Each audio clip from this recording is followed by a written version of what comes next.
एक व्यापारी लंबे सफर से घर लौटा। उसकी पत्नी बोली, स्नान घर के पास वाला पेड़ कटवा दो।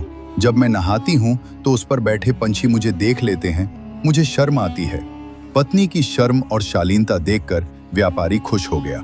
उसने तुरंत कुल्हाड़ी उठाकर वो पेड़ काट डाला।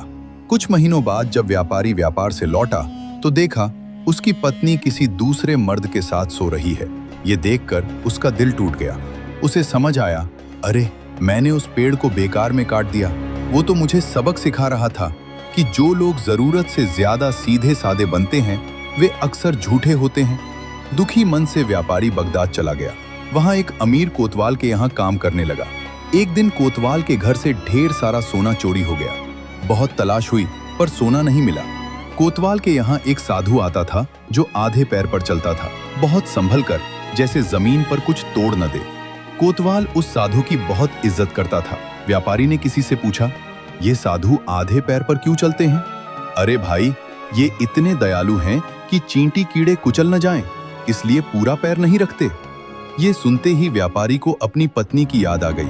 वो तुरंत कोतवाल के पास गया। मालिक, माफी चाहता हूँ, पर आपका सोना उसी साधु ने चुराया है।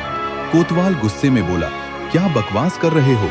वो तो बहुत भले इंसान हैं। अगर सोना नहीं मिला तो तुम्हारी खैर नहीं, मुझे पूरा यकीन है मालिक। कोतवाल ने सिपाहियों को भेजा। साधु की झोंपड़ी से सारा सोना मिल गया। हैरान कोतवाल ने पूछा, तुम्हें कैसे पता चला? व्यापारी मुस्कुराया, मालिक, मेरी बीवी ने भी पंछियों से शर्म का दिखावा किया था।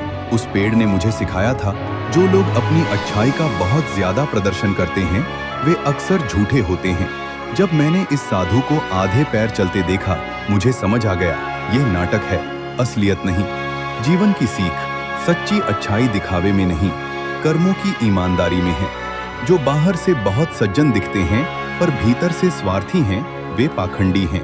असली भलाई शांत, सरल और विनम्र होती है, बिना शोर मचाए, बिना नाटक किए।